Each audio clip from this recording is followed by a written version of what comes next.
après que les recherches dans le cadre de la disparition du petit Émile avaient été intensifiées au Vernet suite à la découverte du crâne de l'enfant par une promeneuse, celles-ci viennent d'être officiellement stoppées par les enquêteurs.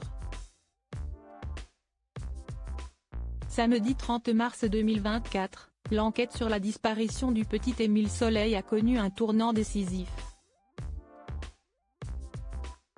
9 mois après avoir été aperçu en vie pour la dernière fois au Vernet, le garçonnet a été retrouvé. Siesti, une promeneuse qui a découvert un crâne et des dents à proximité du lieu de la disparition de l'enfant.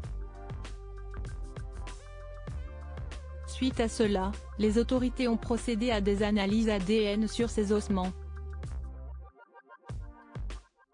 Les résultats ont confirmé qu'il s'agissait bien d'une partie du cadavre d'Émile Soleil, comme l'a officiellement annoncé le parquet d'Aix-en-Provence dimanche 31 mars 2024.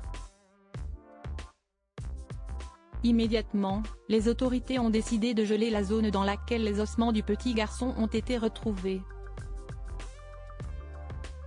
Les enquêteurs en charge de cette affaire ont alors mené des recherches approfondies pour tenter de dénicher d'autres parties du cadavre de l'enfant.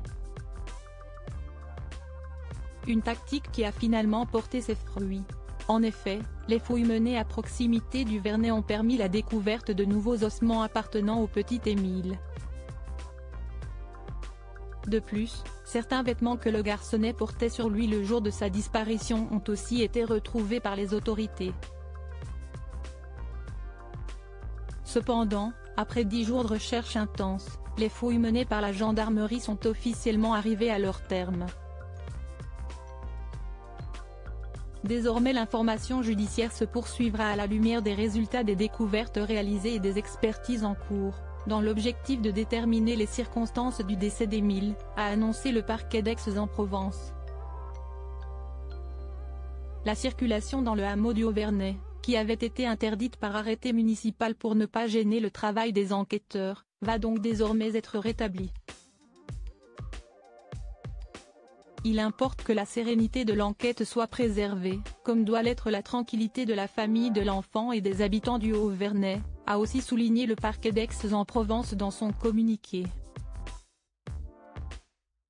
Mort d'Émile, aucune piste privilégiée à ce stade de l'enquête pour l'instant, les autorités n'ont toujours pas réussi à déterminer avec exactitude les circonstances de la mort d'Émile.